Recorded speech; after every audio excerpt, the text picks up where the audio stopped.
En el Mar del Norte, cerca de la costa de Suffolk, a unos 12 kilómetros de distancia, existe una estructura poco común. No es un barco, no es una plataforma petrolera. Mirando desde el horizonte, se ve una construcción de metal, oxidada, inmóvil, vacía por dentro. ¿Desde cuándo está ahí? Desde hace más de 80 años. Fue construida durante la guerra. Cuando la guerra terminó, fue olvidada. Y en ese vacío ocurrieron eventos que nadie esperaba. Esta es la historia de las fortalezas marinas Monsell, las estructuras militares más extrañas que la Segunda Guerra Mundial dejó en pie. Todo comenzó en 1940, cuando Alemania empezó a colocar minas magnéticas en la entrada del río Támesis, la principal vía marítima hacia Londres. Estas minas no eran minas ordinarias, funcionaban como una trampa invisible que se activaba en el momento en que un barco se acercaba sin necesidad de tocarlo. En pocos meses, cientos de barcos se hundieron o sufrieron graves daños en esas aguas que conectaban Londres con el resto del mundo. No era solo una cuestión comercial, porque durante la guerra los alimentos, las armas y todo lo que necesitaba Londres llegaba por ese río. Una ciudad de 8 millones de personas dependía completamente de esa ruta, y los barcos británicos patrullaban la zona sin poder frenar el peligro. Se necesitaba otra solución, un punto fijo en medio del mar desde donde fuera posible abrir fuego directamente, algo que hasta ese momento jamás se había construido. Había un ingeniero llamado Guy Monsell, nacido en 1884 en la India británica, en el seno de una familia militar. Era ingeniero civil. Había trabajado en los ingenieros del ejército durante la Primera Guerra Mundial y después se había especializado en construcciones de hormigón de alta resistencia. En 1940 le hicieron una pregunta concreta: si sería posible crear un punto de defensa fijo en el mar. Monsell respondió que sí era posible y su idea era simple: construir la estructura en tierra, llevarla al mar en un pontón, bajarla al lugar indicado y tenerla lista en pocas horas. El proyecto fue aprobado y la construcción comenzó ese mismo año, aunque en los documentos había una nota que pasó casi sin atención de nadie. Esa nota decía que estas fortalezas debían prestar servicio durante aproximadamente 5 años, el tiempo calculado para la duración de la guerra más un margen razonable. 80 años después, todavía están ahí, en el mismo lugar donde fueron hundidas, sin que nadie haya tomado la decisión de retirarlas. Se construyeron 2 tipos diferentes de fortalezas, con diseños que no tenían nada en común entre sí y que respondían a necesidades militares distintas. Las fortalezas navales eran más sencillas. 2 grandes torres de hormigón se alzaban sobre el agua con una plataforma de armamento encima, y en cada una servían aproximadamente 120 personas. 4 de estas fortalezas navales fueron colocadas en la desembocadura del Támesis en 1942, quedando operativas en cuestión de semanas. Las fortalezas del ejército, en cambio, tenían un aspecto completamente diferente, y son precisamente las que hoy siguen visibles en el horizonte del estuario. Cada una estaba formada por 7 plataformas de metal independientes, cada una apoyada sobre largas patas de hormigón ancladas en el fondo del mar. Las plataformas estaban unidas entre sí por puentes tubulares de acero, y por esos puentes pasaban los cables eléctricos y las tuberías de combustible entre las torres. En el centro se encontraba la torre de mando, rodeada en semicírculo por 4 torres con cañones y 2 torres más con cañones de menor calibre. Un poco más alejada de ese conjunto central estaba la torre de radar, que completaba la estructura de cada fortaleza del ejército. Desde el mar recordaban pequeñas ciudades construidas sobre el agua, 7 torres de metal alzadas sobre largos pilares y unidas por puentes suspendidos sobre el estuario. En la desembocadura del Támesis había 3 conjuntos: Nore, Red Sands y Shivering Sands. Otras 3 fortalezas del mismo tipo estaban ubicadas cerca de Liverpool. Quedó una pregunta sin respuesta. ¿En cuánto tiempo estaban listas estas fortalezas después de fijarlas en el fondo del mar? La respuesta es 30 minutos, una velocidad sin precedentes para una construcción de ese tamaño. Durante toda la guerra, las fortalezas cumplieron su misión. Las del estuario del Támesis derribaron 22 aviones alemanes y destruyeron aproximadamente 30 bombas volantes tipo Umbe. También dejaron fuera de combate al menos un barco de ataque alemán, y su presencia obligó a los pilotos alemanes a volar más alto y más rápido, reduciendo drásticamente su precisión. Vivir en las fortalezas no era fácil, el viento nunca cesaba, en invierno el frío era glacial, y día y noche las olas golpeaban sin parar los pilares de metal. Los hombres que vivían allí trabajaban a kilómetros de la costa, en un lugar del que no podían alejarse con facilidad si algo fallaba durante su turno. Al final, el Támesis siguió abierto y mantuvo su importancia estratégica durante toda la duración de la guerra. Era exactamente lo que se esperaba de estas estructuras. En 1945, la guerra terminó. En 1955, el gobierno decidió que estas fortalezas ya no tenían valor militar. En 1956, los cañones fueron desmantelados. Y entonces quedó en el aire una pregunta que nadie se había molestado en responder.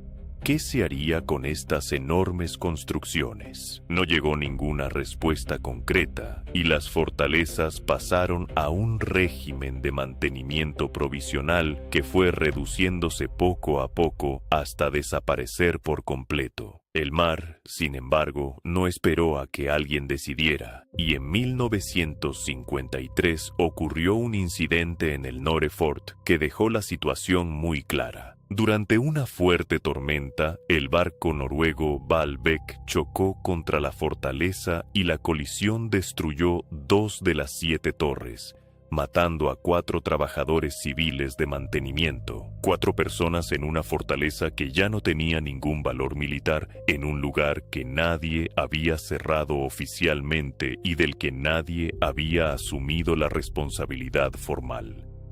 Los restos del Norefort fueron declarados peligrosos para la navegación y fueron demolidos entre 1959 y los primeros años de los años 60. En 1963, el barco Riversbury chocó en condiciones de niebla con una torre de Shivering Sands, que cayó al agua sin víctimas, pero dejando la estructura permanentemente incompleta. Las demás fortalezas permanecieron en su lugar sin dueño, olvidadas y sin ningún propósito declarado, mientras el mar seguía trabajando sobre el metal y el hormigón año tras año. La historia tiene una respuesta para los lugares que nadie administra.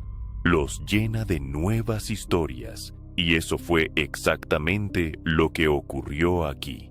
A principios de los años 60, un grupo de personas dedicadas a la radiodifusión buscaba algo muy específico, un lugar donde la ley británica no tuviera alcance. En aquella época, la BBC controlaba las emisiones de radio en Gran Bretaña y no emitía suficiente música pop que era precisamente lo que millones de jóvenes querían escuchar. La solución que encontraron fue montar emisoras en lugares fuera de las aguas territoriales, y las fortalezas Monsell estaban exactamente en ese vacío legal. En 1964, un músico llamado Screaming Lord Sachs tomó una de las torres de Shivering Sands y Radio Sachs comenzó a emitir desde allí sin licencia. Poco después, en esa misma fortaleza, Radio City entró en funcionamiento y llegó a tener millones de oyentes a lo largo de la costa este de Gran Bretaña. La fortaleza Red Sands tampoco quedó vacía. Allí operaron Radio Invicta, King Radio y Radio 390 durante varios años seguidos sin ningún tipo de autorización oficial. En pocos años, estas oxidadas fortalezas marinas se convirtieron en el centro de la radio pirata de Gran Bretaña, llevando música a lugares a los que la BBC no llegaba. En 1966, el gerente de Radio City, Reg Calvert, perdió la vida en un incidente relacionado con una disputa por el control de la emisora. Un año después, el Parlamento aprobó una ley que declaró delito las emisiones desde aguas exteriores, y las emisoras fueron cerrando una a una hasta que el silencio volvió a las fortalezas. La fortaleza conocida como Fort Ross, ubicada a 11 kilómetros de la costa de Suffolk, era la excepción, y su historia todavía no había terminado cuando las demás cerraron. El 2 de septiembre de 1967, un ex mayor del ejército británico llamado Paddy Roy Bates llegó a la fortaleza y expulsó a los operadores de radio que había allí. Todos pensaban que él también montaría una emisora de radio, pero Bates hizo algo completamente diferente a lo que cualquiera esperaba en ese momento. Planteó que ese lugar no estaba bajo el control de ningún país y que por tanto era posible declarar allí un estado independiente, y lo hizo sin mayor preámbulo. Llamó a este nuevo estado el Principado de Sealand. Le creó una bandera, escribió una constitución, emitió pasaportes y estableció una unidad monetaria propia. No faltaron quienes intentaron apoderarse de la fortaleza, y Bates los alejó por la fuerza de las armas sin ceder terreno en ningún momento. La decisión judicial de 1968 reforzó su posición al determinar que ese lugar quedaba fuera de la jurisdicción británica. En 1987, Gran Bretaña amplió sus aguas territoriales y Sealand quedó oficialmente dentro de esas nuevas fronteras. Pero el gobierno no tomó ninguna medida y Sealand siguió funcionando exactamente como antes, sin que nadie reclamara la plataforma. Paddy Roy Bates falleció en 2012 a los 91 años, pero el proyecto que él inició no terminó con su muerte. Hoy su hijo Michael Bates continúa con la reclamación de soberanía sobre la plataforma, que todavía tiene un sitio web oficial activo. A principios de los años 2000, varias empresas instalaron allí centros de servidores para operar fuera del alcance de las leyes de sus propios países.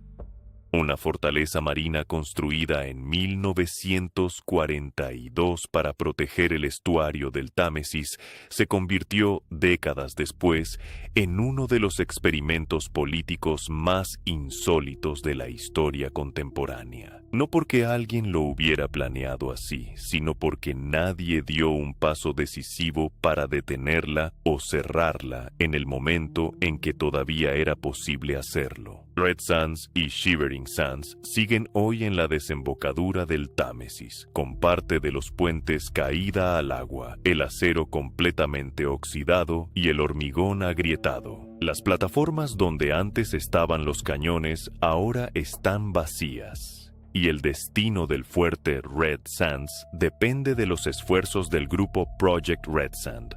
cuyos recursos son muy limitados. Shivering Sands está completamente abandonada, sin ningún plan, sin ningún organismo responsable, solo las torres, el agua y el viento constante del Mar del Norte. Guy Moncel murió el 20 de junio de 1961, sin llegar a ver en qué se convirtieron las fortalezas que había diseñado con tanta precisión técnica. Las había calculado para 5 años de servicio y llevan más de 80 en pie, lo que significa que el cálculo de ingeniería no había fallado en absoluto.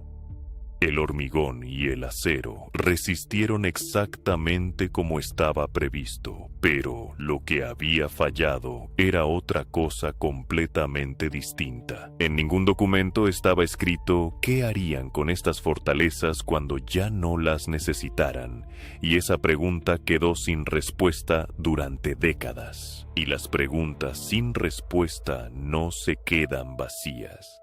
Se convierten en radio pirata, en estados independientes, en centros de servidores y al final en silencio, pero no desaparecen. Piénsalo, ¿cuántos lugares así existen en la historia? ¿Cuántos archivos abiertos que nadie cerró, de los que nadie se hizo cargo, pero que siguen existiendo de todas formas? Las fortalezas Moncel son el ejemplo más visible de esto, aunque desde luego no son el único caso que el archivo guarda entre sus páginas. En Dossier Ceniza, algunos expedientes se cierran con una respuesta y otros permanecen abiertos, oxidándose despacio, esperando que alguien decida mirar hacia allá. Si este expediente te hizo mirar la historia con otros ojos, suscríbete a Dossier Ceniza. Aquí no contamos cuentos de miedo. Abrimos los expedientes que el tiempo enterró bajo las cenizas